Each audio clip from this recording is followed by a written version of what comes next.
And so I don't want to trade Brown. In fact, you know my argument, John. I wish this team would take on more of Brown's will, determination, forcefulness, and leadership approach, frankly. I think Brown's done about as much leadership-wise as anybody on the roster this year when it comes to stuff he says and does, especially on the floor. So I hate saying, get rid of Brown, go get some stuff, and put it even more on Tatum to carry this group into the future. I think Brown's that necessary counter to Tatum's approach. And they even each other out and they complement each other. And I do think they did a good job of that for much of this year. But the tweet you posted earlier of the end of game 4 and this thing over the last 3 games here about Brown not getting the ball enough. Really, this whole series, it's been a thing where Brown doesn't get the ball enough and he seems upset with it. Some of the discontent we heard from Brown all year, and maybe his desire to lead a team eventually on his own. I don't know about that, but it might be something he just wants to do, and maybe he wants to do it sooner rather than later. It's so part of the respect card too, right, Bobby? It's like respect everyone. When Jaylen Brown says respect, that they think they mean like us or the fans or something. That's not what it means. It means the organization is just absolutely obsessed with Jason Tatum, him being the alpha, him being the leader. Every coach puts the ball in his hands, and I'm just freaking sitting here. Like that's part of it. When he talks about respect, he's talking about a little bit of all of it. And I think that factors in, which is like, okay, I guess you do it, I guess we're not calling my number. Which game was it when Brown went absolutely bananas and Tatum got the last shot late in the year? Oh, geez. I can't name it off the top of my head, but... You know what I'm talking about, though, and everyone's like, what are you doing? Brown was literally unstoppable, Yeah, and that happened all year at times. The late game, especially in the playoffs, it's been a struggle, and Brown continues to go uninvolved in those moments. So, this is why you come to Brown, and we've had this conversation before. What else are you getting for anything else? Smart, I know everyone's going to talk about Smart. It's over. He's more valuable to you than anyone else. You're done. You've lost value on Smart and Rob. The only major moves coming with this team come with Tatum and Brown. You're not getting anything. As you said, Bobby, you're right. You're not getting more value. What can you change? I'm all for talking about trading Tatum instead of Brown, but that's an even harder trade to pull off. Like, you look across the league, right? Like Luka, could you get Luka for Tatum? I think you think about that, but that's about it. And I don't even know if that would be on the table. That's just such a hard trade to pull off, trading a Tatum. I don't want to trade Brown again. But if you're going to look at this roster after this series and say, what can you change after another bad postseason loss? You want to do the coach, fine. I mean, we can talk about the coach, John, because I don't think he's done a great job this postseason, especially as I start to look through everything. And there's a lot of gripes I have that I really just got to hit on at this point, because I don't like playing the blame game with the coach, but there is a lot of stuff stacking up that I just haven't liked this year. The threes, Grant, Rob now, just going completely underutilized. And he got asked about it today and just said, yeah, matchups and not anything Rob's doing. We're just, I guess, trying to space out the floor against Embiid, which makes sense, but you're not defending well, and your best defender's not on the floor much. But it's like Rob from 3 years ago, which is like... It's very similar, You're not utilizing the things he does well, and you're just putting him out there to do the things that you want to do, instead of like recognizing like, what does Rob do, and what can we do with Rob out there utilizing his strengths, not doing it at all, Yeah, there's a lot. We talked about it. The point guard rotation, who closes games, sometimes forgetting about White and or Brogdon late in games. Sticking with things. The constant slowdown in the offense. With the team, not calling the timeouts and whether or not that's been successful or not successful. Forgetting about going to really, really, really short benches at times when he didn't need to, playing starters 38, 39, 40 minutes in games that they were comfortably in control, not finding ways to make sure that you were constantly working in players like Hauser, and or Pritchard, keep them involved in case you need it. Look what the Lakers and look what Philly has done in the playoffs here. The defense thing drove me crazy all year too. Yeah, dusting off a couple players they hadn't really used. Lonnie Walker and who did Philly just go to last game? Daniel House. and getting contributions out of them. Joe just kind of coaching a little bit scared as far as that went a lot of times during the year. And Joe looked a little lost the last two games. right now he's a little rattled. He definitely Yeah. looks like it got the best of him. I think he I don't think he knows if he knows the answers, and I think he might be starting to feel that and it's not his fault. That the players are sensing he doesn't have the answers either. He got put in an impossible position this year and then lost another coach on the bench in the process.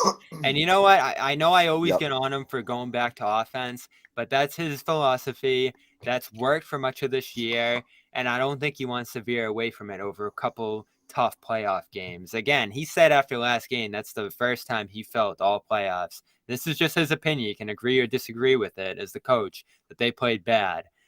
So you're going to change things drastically off one bad game in his mind? You don't think so. But does he have enough on the bench? I know you hate this conversation, John, and I try to have it all year, but the Hardy thing. And look at the bench. It's Sullivan, a shooting coach. It's Tony Dobbins, so I'm not sure what Hardy his expertise is. But that's the whole thing is like Mazzulla, I'm sure in the Celtics' mind, was if you gave Brad truth serum and say, how long till you think Joe Mazzulla could be a good candidate for a head coach? He might have said 3 or 4 years. There's no, when Ime was still here and Hardy was there, I mean, he's a third or fourth. I mean, probably behind Stoudemire because Stoudemire's Ime's He was on the back of the bench. He's the last guy on the bench. If you were to ask, does this guy have head coaching? You might say, yeah, maybe after another 5, 6, 7 years as an assistant, in a more prominent role, and maybe he goes somewhere else and he can really be the A1 guy to the coach that he learns directly under their wing, perhaps. But you basically, I mean, Mazzulla becoming the head coach is the football equivalent of grabbing the guy, who's coaches the friggin' special teams, and I mean that happened with Joe Judge, but a small low tier assistant and ascending all the way to the position rather than a coordinator type. He wasn't in that prominent role, so he's a smart basketball guy, but he jumped the line by like several years to get to this point. It's not surprising he's a little bit. I think they love his mind. I think they think he knows basketball cold, but like. There's a lot about coaching that's really hard. We were Bobby, remember the conversation we had about Ime? We were saying the Ime thing, you can be a tough guy and or you can be the players type of guy when you're number 2 and the players come to you and they talk to you and be, man, coach is being rough on me, and you can be that guy. One step, just 1 foot, 6 inches over on the bench is a totally different ball game. And we were wondering whether Ime, with that long ass pedigree of having been both an NBA player and a longtime assistant, learning directly behind and under some excellent head coaches, was ready for the challenge. This is totally different than that. Yeah. His time in the NBA as a whole isn't long, as you say. No. He came in 2020. It's and then so, before that, it's so fast. It doesn't he's happen 34. like this. He's younger than Horford. This is all the stuff we talked about at the beginning of the year. And when we came in and he was one of the big question marks, he didn't end up becoming one of the big question marks for a lot of the year. I thought he did a great job, and he fixed a lot of stuff. That first month or two, we're like, whoa, we've never seen them play like this before. So it's really tough for me to look at him and say, blow him out of here, because I think he got better as the year went on. I think he's Tatum's guy, and I think as much as the media stuff drives us crazy, I'm sure the guys in the room look at that and like nod their heads as that he's out there defending them. And if that fires him up and he's kind of got that motivation day in and day out, I've seen his process. I've talked to him behind the scenes about different stuff and just the methodologies, and it makes a lot of sense to me. Like, I know the threes drive me crazy, but he's right. It's a math game, and that's what led them to be one of the best teams in the league this year. But you probably need a little bit of help on the bench. And we talked about that coming into the year. Do you bring in some guys with some experience? Do you bring in some guys with some expertise? Maybe a defensive coordinator? That might help. Maybe just a different perspective on that bench. Because, again, it's not his fault. He lost a ton. Anyone in that position, regardless of their experience, would have been challenged this year. And I think now you're just looking at him in this moment, high stakes, and it's probably getting to him a little bit. He made a critical mistake at the end of game 4, and he admitted it. So Yeah. you're going to fire him, move on to a fourth coach in 4 years? I just don't think that's the answer. And you know what? I don't think trading Brown on a whim for anything's the answer either. Like, if there's nothing out there for Brown, all you can do is run it back. You don't just make a move for making a move. Even No, as but just frustrating as this could be. no, you don't. And again, this is all premature because they come back, they beat the Sixers, they smoke the Heat, and they go to the finals. You're just talking about coming back and learning from, whatever it was you did this year. Joe having a full season under his belt. What can you do different in year two? You're talking about a lot of different things. You're talking about, another year of growth of Jalen and Jason. You're talking about Jalen Brown signing a long-term max extension, you locking in a piece of your future for 5 years. You're talking about Rob Williams having an entire offseason to actually develop. You're talking about Gallinari coming in here maybe and contributing. You held on to him all season long, and Javon Begarin? you probably let Grant walk in that situation. You're talking about a run it back scenario, Yeah. there. So absolutely. And it's just frustrating because you're losing another opportunity here, golden opportunity. And I said last year after they lost the finals, it's never promised you get back. And it seems so likely they'd get back this year, especially as things developed in Milwaukee and on the other side of the bracket with Miami now breaking through and looking like a manageable opponent to some degree. Even on the West, things looking like there's no real powerhouse emerging. You're the powerhouse. You should have been the team that stepped out and separated itself from the pack here. That's what's frustrating. And the second round exit speaks for itself. I mean, it's a disaster. You have to look at everything after that. And you that do, doesn't but mean again, change it's things, it's but it's premature. you got to look at it. It's premature. We wanted to talk about the impact of Tatum and Brown. These are both good things. Okay, Yeah. These are both good things. Jalen Brown, whether he accepts or whether you offer, there's clarity on his situation this offseason. And Jason Tatum, as well, is in a position where it would be silly to not accept it. So both of these guys are most likely signing. So again, if this is what you like, this is what you want, and you believe in these guys and want these guys, these are both obviously hugely positive developments. Even if you don't, the ability to protect your assets by having that hammer, knowing that you can offer that much more money, gives you a massive leg up. So it's a huge advantage for the Celtics to be in this position, assuming that they do want to pay it and they want to go forward with these guys. So these are two things you don't have to worry about right now. You've got the ability to offer these guys way more than they can get in the open market if they chose to leave. So those are good. And in most cases, as we've seen, how many guys have walked away from a supermax? None.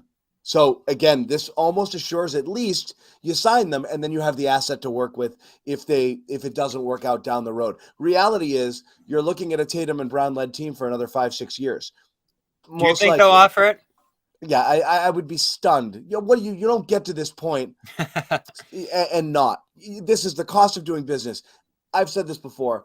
I don't have friggin' any I don't have any insight into Wick's finances other than, we know he's not among like the cajillionaire owners, certainly in that lower tier. But like, if you're not doing business this way, then get out. This is the cost of doing business. You're dying to have two all NBA type talents on your team and praying for the opportunity to be able to offer them enough money to keep them here.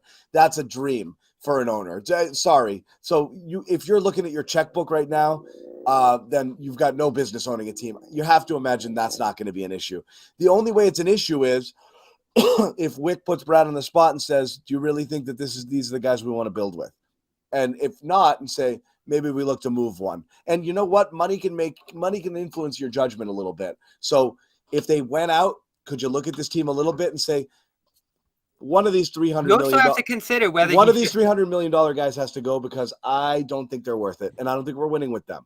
And they could that choice. That's one consideration. That decision could be made.